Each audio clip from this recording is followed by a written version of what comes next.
Welcome to the Raging Hard On podcast. Warning, this is not your Nana's Bible study. We're here to get raw and real with our fucking feelings, and I am here with my friend Six. This is so exciting for me. Emmy award-winning, you guys know Six from TikTok and the show We're Here on HBO, which Six won an Emmy for doing the makeup. I sure did. For that show. Hi, babe. How are you? I'm good. I miss you. I miss you too. I do. I miss you. Phones just aren't enough. No, we talk, but yeah. When's the last time I saw you? Nashville. Mm-hmm. Nashville. Yeah. So we met right before you got your Emmy. Mm-hmm. We met in Italy and hit it off day one.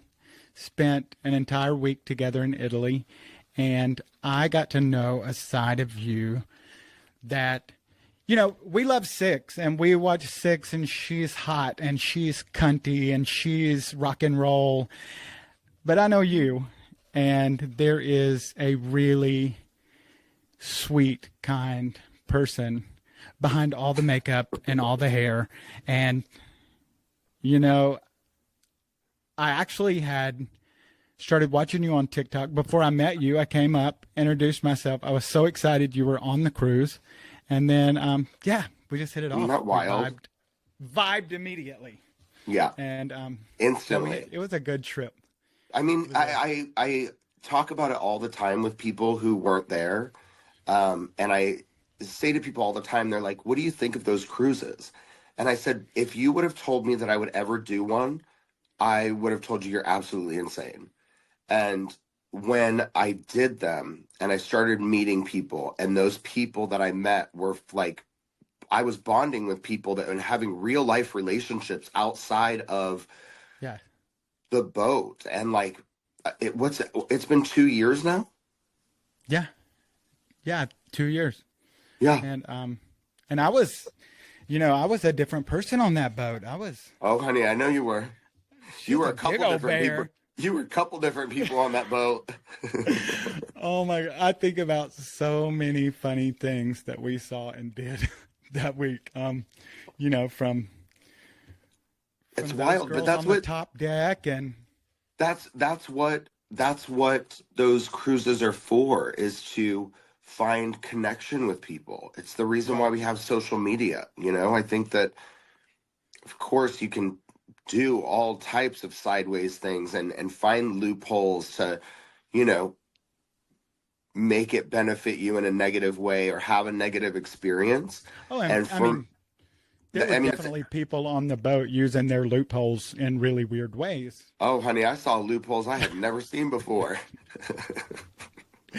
Gaping loopholes. But I always heard, it's whatever you make it.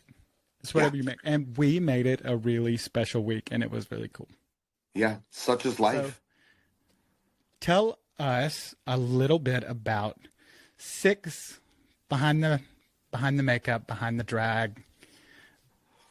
Well, I think that I'm still that little kid that grew up without a mom and grew up without a dad. And I think that there is so much that I've had to experience alone, and I've had to make a lot of mistakes to get where I am now, but the kid in me is such a strong, stubborn, tenacious little fucker that he's not going to allow his situation to cause him to be a victim or allow himself to claim himself as a victim based off of his circumstance or situations. I've only succumbed to being a victim once, and that was when I was out there using, when I was really fucked up on drugs. And which was how many years ago? How long have you been clean now? I've been sober now. It'll be 7 years on September 2nd. Oh, wow. Yeah. It's crazy. And what a life well lived since sobriety. Yeah. Yeah. I mean, there's so much of me, prior to sobriety that wanted what I have now. Okay. And then there's part of me that still continuously kicks myself up and down one side and the other to just, you know, independently punish myself for all of the mistakes that I made while I was out there using. And I don't know if that'll go away. There was so much time lost and so much love lost and so much that I experienced out there that I wish I never would have experienced. But at the same time, you know, my grandfather told me when I was a kid, he said, you know, if you point a finger at someone else, you've got four more pointing back at you. And I always said, that's not true. You have three more pointing back at you. And he was like, he said, well, you're getting into the technicalities. And I said, the technicalities matter. Can you point your thumb at yourself when you're pointing your finger at someone else? And then he was like, yeah. And he did this. But I'll always carry that around with me. And it's meant so much to me in my life, not only when I was a kid because I didn't really understand it, but now that I'm an adult, and especially in the world of social media and what we put each other through on social media, what we put ourselves through on social media, it's become really valuable for me to see how much those words still stick with me and resonate in different ways. You know, for everything that we want to blame someone for, there's so much that we learned from that person by watching them make the mistakes that they did publicly, being vulnerable, being open to being vulnerable. I mean, we're not perfect people and we're not meant to have a perfect experience, but we are meant to have a human experience. And for me, the human experience is what I'm after. So there's grace and there's love and there's kindness and there's compassion and there's understanding and all of that. Yeah, I mean, I think it's just like that cruise. This life it's whatever you make it. Yeah. You know, like you can spend your whole life looking outside or talking about how scary the world is or, you know, how disconnected people are, but it's everything you make it. And that's with everything in life. People talk about how disconnected people are, again, pointing the finger, not realizing that they themselves are also disconnected. Oh, absolutely. Anytime we're judging somebody, this is something I'm learning, you know, in real time. And I've been learning this year is when I have a judgmental thought, just sweep across me. Immediately I go, what am I projecting onto that person? Like, why does that person's actions get under my skin? And sometimes it's just, you know, seeing someone that's so delusional that thinks they're going to succeed. Why does that bother me? And why am I projecting by judging that person? You know, that delusion may just be what it takes for them to succeed. And of course, but it brings up a fear in me that I'm afraid I'm delusional. And so that's what it is. Anytime you're projecting that on other people, what you're actually doing, see, we as human beings, we're mirrors for one another. So we match energies. And from the very moment that I met you, we matched energies and we got along really well because we matched each other with the same level of kindness, compassion, and respect that the other one was showing to us. Now, had I met you on that last white party, we might not have had that connection. Do you know what I mean? I didn't know the music was going to end. Bitch. Ma'am, let's move on. Yeah. So, no, you know, I remember we had a moment because that week you were leaving to come back to LA to pick up your Emmy. And just swing by the Academy of Arts and Television. Yeah, and you were, the whole week, it was almost like I watched you be excited and in disbelief. And we had a moment where I just looked at you and I went, hey, I'm really proud of you. And I saw like this little boy that needed to be told, I'm proud of you. And it's because I'm a dad and I have a little boy. And I just needed to remind you in that moment. And it's because I've been there. Like I've had that feeling where you feel like you've done something great. Yeah. And you know, you're fighting imposter syndrome, and you're fighting your past, and you're fighting this little kid that doesn't believe in you because he can't trust you, that's inside you. And yeah, but I think the biggest lesson is I remember telling you, you should be really proud of yourself. The most important thing is that you take this in, you feel it. Yeah. And It was wild to me. I had experienced some trauma that I didn't know was coming my way prior to that news. yeah, And it broke my heart because I had given so much of myself to the love of this industry and my craft. And I just have always wanted to feel purposeful and necessary. And I feel there's a contractual obligation for me in this world to create beautiful things and to see beauty where most people wouldn't even look for it. yeah, And it does translate in through the art of makeup, but it also translate into costume design and hair and, you know, wardrobe or styling or just getting into the inside of who we are as human beings. And you know, my job as a human being is to find the beauty in all things. And there was a moment where I saw no beauty and it terrified me. And I almost walked the absolute opposite direction because I didn't want to be a part of it. And I said, one day I'm going to be able to make a difference and people are going to be able to hear my story. And I won't have to destroy another human being in order to get my point across. I will have just succeeded and survived. But I was yeah, really lost when that happened. And for me, when you said, I'm really proud of you, there were two people that did that week. And the first one was, actually, there were three. The first one was Willem. He texted me and he said, hey, I know your life and I know what you've been through. And I know that this is all seeming like really crazy and it's going to go by really fast. I want you to enjoy it. But more importantly than anything, I want you to know that I am so fucking proud of you.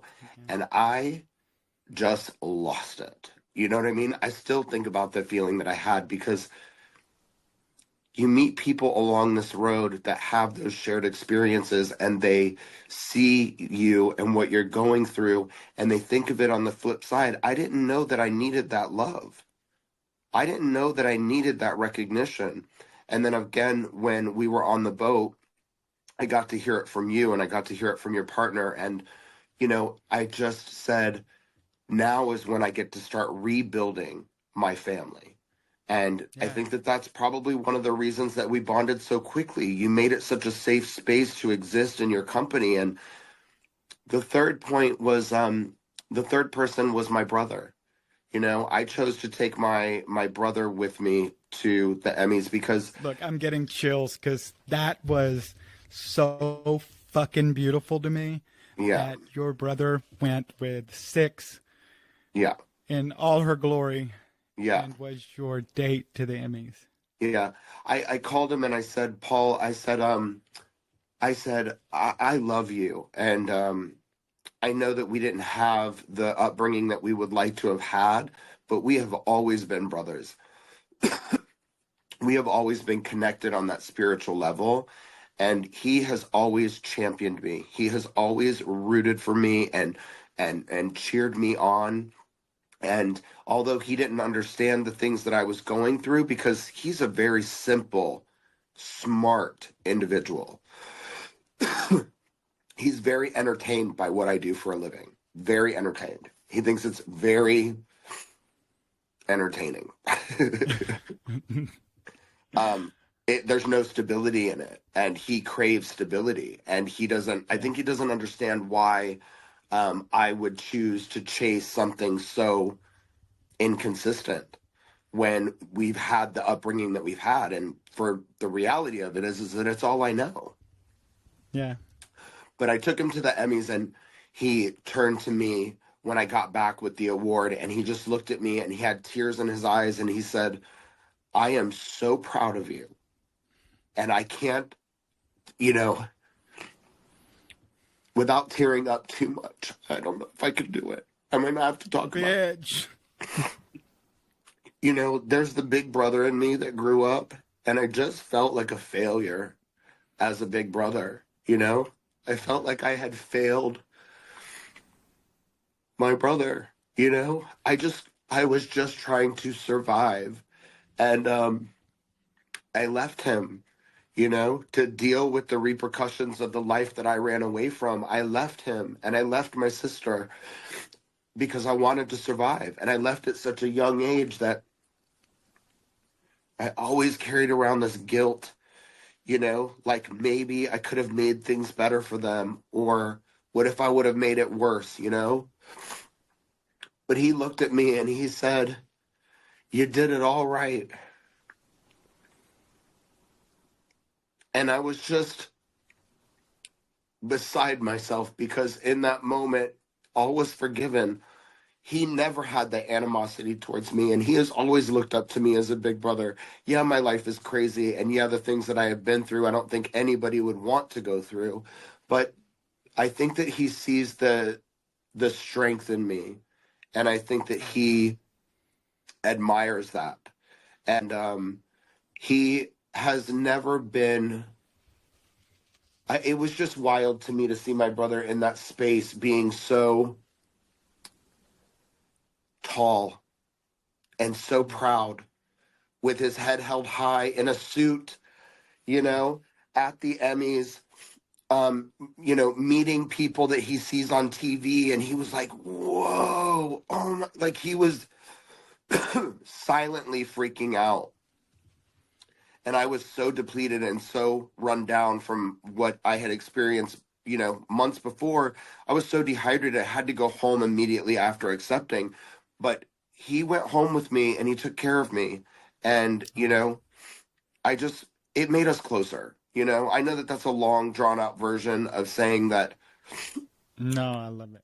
I love my brother, you know, I love him and I'll do anything in the world for him, you know? He's Does he just, live there near you or? he lives in Cleveland. You know, he's a military guy. He's a 9 to 5 desk guy. He's very Yeah. much an accountant, if you will, you know, like an actual accountant. Like he is very business, and we're very different, but we we have a love for one another that I don't even think we have to share. We don't even have to share it in words. It's just that is my brother, and I'll do anything for him, and I know he would do anything for me.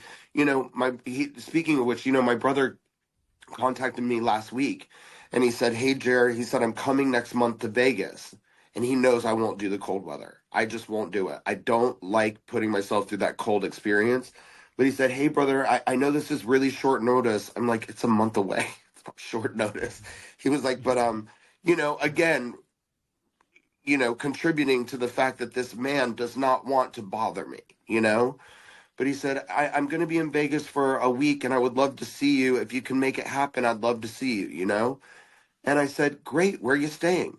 And he said, I'm staying here. I got off the phone, I booked the tickets, and I sent him my room reservation and I said, I'll see you there. And he said, really? And I said, Oh, yeah. And he was like, that's really cool, brother. Thank you. And I was just like, again, going back to how people show up for you when you said, I'm really proud of you. My brother, I don't think, has had people show up for him. And thank God I'm sober and I'm able to be in a position where my life, as inconsistent as may appear from the outside, I am consistently well taken care of. And I can make those choices now to show up for my family and for my brother when they need me to. And it's just an overwhelming feeling. You know, recovery is such a beautiful story. oh It's yeah. such a beautiful story. For many people, I'm sure his variation of what I've been through or his variation of what he's been through with me would be very different, but also very similar. Hmm. You know, Well, because, because he's looking through the lens of his experience, and isn't it yeah, crazy how two people can be family, can be related in blood, but so many factors relate to your experience, and your experience is how you're going to view the world. You know, I was talking to a guest right before you that we were talking about the inner child and healing the inner child, and you can't fix it. Like, those wounds are forever. Yes. The thing I'm learning to do is to build a trust between me and little Brian inside me. Yeah. When he's freaking out, I lived such a messy life when I was On that in my boat. early 20s. Girl, stop. No, I mean, it was bad in my early 20s, but it took many years, not just living a messy life, but in bad relationships and making bad decisions for myself emotionally. Like, little Brian didn't trust me, and now I'm healing and he's able to trust me. But just like those I still let him wounds, down. yeah, I mean, but I was just going to get into that. It's just like those wounds never fully heal. There will always be a remnant of where Yes. the opening was. Oh, absolutely. It's a work in progress, and the way that you deal with it is much differently now than the way you dealt with it before. And you're going to make mistakes. Oh, yeah, absolutely. I just think that is like learning your story and watching you on the boat working with not just you, but some of the most talented people. And Yeah. I remember one night you were pulled up on stage and your story was sort of told, and we just happened to be there. And it was, yeah, like watching the magic happen for you and watching you realize a full realization of how far you had come. And it was all happening right there when we met you, from Yeah. being Well, pulled I on wanted stage to yeah, I wanted to travel the world, and I was working with Todrick Hall and still do to this day. That man has afforded me all the experiences of being able to see the world as it really exists. And I'm so grateful for that experience. I don't know if I would have seen as much of the world or ever had an opportunity to see the world the way I've seen it through his eyes. And he is someone that is not afraid to share his spotlight with someone. And when he yeah, learned the information, I, of course, told him prior to the information being public knowledge.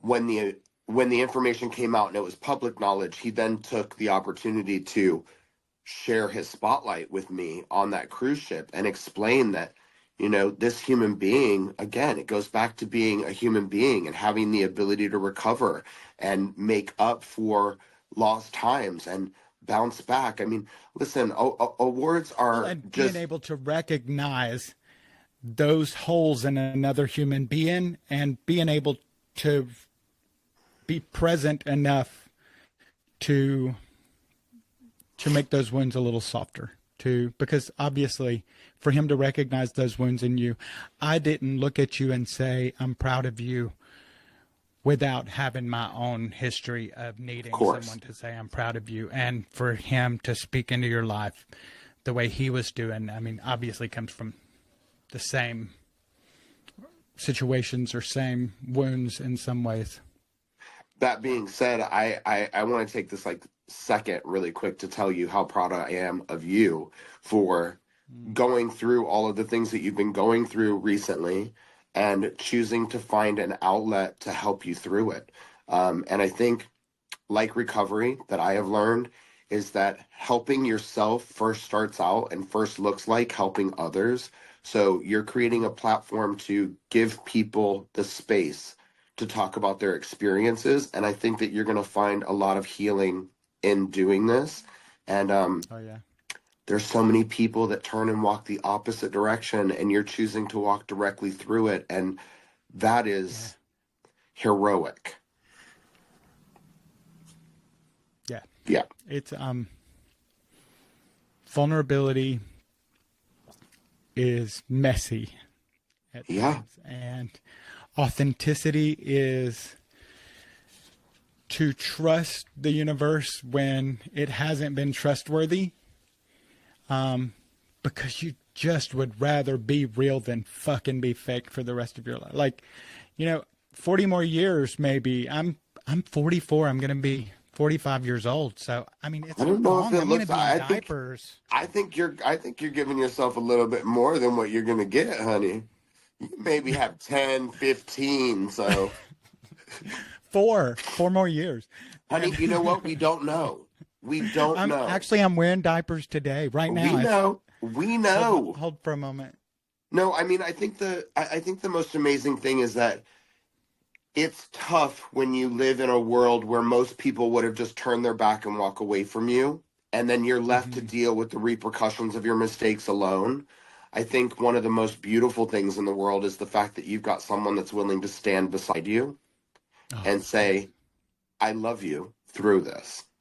Yeah. You know, I Yes. don't want to tell you how to live your life, but I would say hold that person as close as you possibly can and make that person your number one, you know?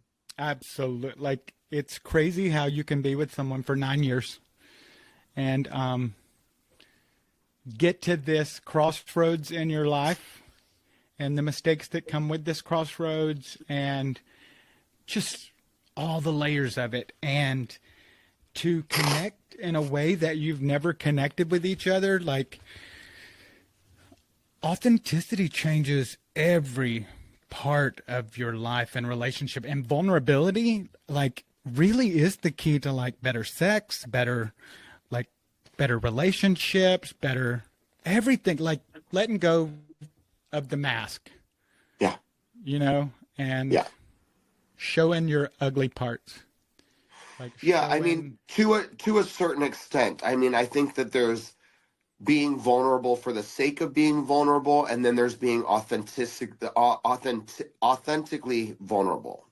And I think being authentically vulnerable is a really beautiful thing. And then I think just letting your ass out to let your ass out is, clicks and views, Oh, yeah. No, I'm talking about sharing. When I was at my fittest, when I was in those photos back behind me, that's the time I had liposuction. Like, at my smallest is when I had a full body liposuction, wake up from the lipo, and the doctor say we really couldn't remove much. And me being pissed that he didn't try hard enough because I was so delusional in my view of myself. And then I go on that cruise and I was a hoss. I mean, I was boss hoss. But girl, like, who knew the kiddos were into that now? But here's the thing. I have starved myself for so many years, and these kids won't get off my big ass. Yeah, I mean, but there is a security that happens when you learn to accept yourself. And I think that it's not the physicality, it's the person. And I've always been a person who is attracted to someone, not somebody. Yeah. Well, I think people can look at you. I mean, you're in great shape. 6 is beautiful in every way, like fierce, and you are beautiful. Beautiful body, but just immediately getting to know you, I realized that was not your identity. Mm-mm. Like, it's just like every single tattoo I have, it's armor. Yeah. It's stay away from me. I have been so traumatized by the absence of control in my life that it has turned me into a really ridiculous control freak. And I wouldn't say like a control freak to the point like I can't let things go, but as it pertains to me and my person, I want to control all of it. People are like, just let go, girl. And I'm like, no, I don't want to do it. If I can't be in control of the outcome, I'm not going to give somebody the reins to my health, my happiness, my safety. No way. Yeah. No. I love this. I'm so glad. I'm so glad you agreed to do this with me, for me. I'll do it anytime. We can do it. We can do it. We can do 100 more if we live 100 more years. We can do it every year. We can do an update. Like you said, I've got 4 more. and I'm already in diapers, so I love it. I don't. It's hot. I love it. So this is, I want to get into a little section we call, Can You Take a Few Hard Ones? This is the time in the podcast where you're going to take a few hard ones. Are you ready? Yeah. All right. So Let's go. I'm just going to pop them off quickly. What are you afraid of? Nothing. When was the last time you felt joy? This morning. Do you want me to elaborate on any of them? Yeah, tell me on that one. Okay, I don't fear anything because I've been through everything. Literally, my worst fears have become a reality for me, and I've managed to get through it. So I'm not afraid of anything. Waking up this morning in a bed in an apartment that I pay for, with work not only today, tomorrow, but I have work for the next 6 months, and that is bliss to me. Knowing that I'm able to provide for myself. It's absolute pure joy. Who's your biggest cheerleader? Myself. I need that. What is the most fucked up thing you tell yourself? You're too old. Every day. Yeah. And it goes back to that spending 10 years of really fucking around and missing basically my entire 30s. Because I just wanted to not be here. So I think being too old is saying that to myself is cruel and unusual punishment, but it just reminds me that I have so much more to do and I've got to do it twice as fast as everyone else. So there's a pressure that what's weird? Martha Stewart did not start her business until her 50s. Judge Judy. How fucked up is that? Tina Turner. I mean, Martha went to prison, and Snoop Dogg. Like, it's crazy to anytime that I start thinking about I'm too old for this, I think if Martha Stewart can start her business at 50 and be here, bitch, get out of the bed and go. Yeah. It's really, honestly, it's about telling yourself to get the fuck up. You just got to get the fuck up. Like, get out of your own way. Yeah, just get up. Just show up. What words make you want to fight a bitch? Words make me want to fight a bitch. When someone says, no offense, but immediately block. Immediately a block. No offense, but. Yeah. Yeah. Whose authority are you to even be talking to me right now? The next time you talk to my sweet little Michael and you want to make him upset and you make him want to fight, all you have to do is go, shh, shh, shh. What does it for you? I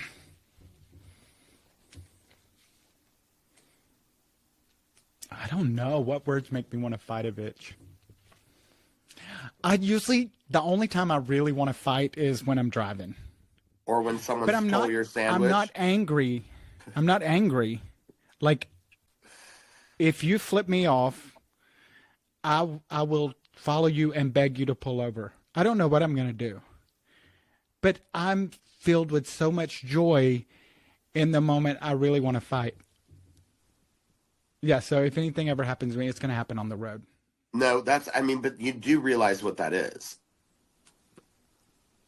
Because I laugh the whole time. It's funny to me. It's dangerous.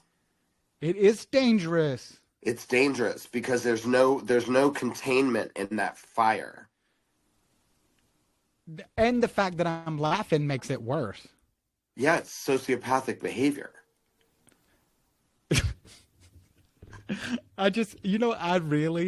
Nothing brings me more joy than seeing an aggressive driver. Like somebody who's like, pull out in front of me. Like, if there's enough space and you think you can make it and you're going to gun it, like, don't fuck around with it. But yeah, if I see somebody like squeezing a tight spot right in front of me, I'm like, you fucking did that shit, bitch. Like, you're a winner. It's so wild to me that people... You're a winner. It's so wild to me. I think that it's just being a risk taker and being, and again, this is why I talk about being in control of my own body, my own person, my own destination. You know, people all the time, they're like, well, I can drive. And I'm like, I have a car, bought it myself, I'll drive. And they're like, well, it doesn't make sense for us to take 2 cars. And I said, for who? 'Cause I'm not going to be a passenger in anyone's vehicle. I can't do it. No. I can't do it. No. I have to be in control. Yeah. It's a control thing. I don't want to be left. And I don't want to have to stay if I want to leave. Yeah, I need my car. Yeah. Yeah, I agree. I'm with you on that. So if you could tell the queer community one thing and they would all really hear it, what would it be? To stop tearing one another apart. Yeah. Stop using your words to tear people apart. Start looking for the good in people. Start realizing that we can't progress if we're not learning as we go. You know, we have had many, many fucking years where we did not have a voice. And we get to create those platforms where now we do have voices. So why are you tearing apart people who have made their platform and had voices for themselves? Why aren't you attempting to either create, if you don't like what somebody does or somebody says, create a platform. But stop tearing one another apart. That's what I would say. It's all fun and games when we're in a nightclub or we're Kit Kat in the living room, watching a show or something like that. But we have so much more damage that we deal with personally, professionally, individually, that we really just don't need any more added to it. And so I say, if you don't have anything nice to say, don't say anything at all. And if you can't contribute to the betterment of the situation, you should probably leave. Yeah. Yeah. I love you so much. I love you too. Thank you for doing this. We're going to do it again. I would do anything for you. I love you. I can't wait till you come visit. Thank you for doing this, and we'll talk soon, okay? I love you, babe. All right. Bye. Bye. If you enjoyed this episode, don't forget to share with your friends and family. Also, if you have comments, questions, or maybe you want to share your story, you can email me at raginghardonpodcast@gmail.com.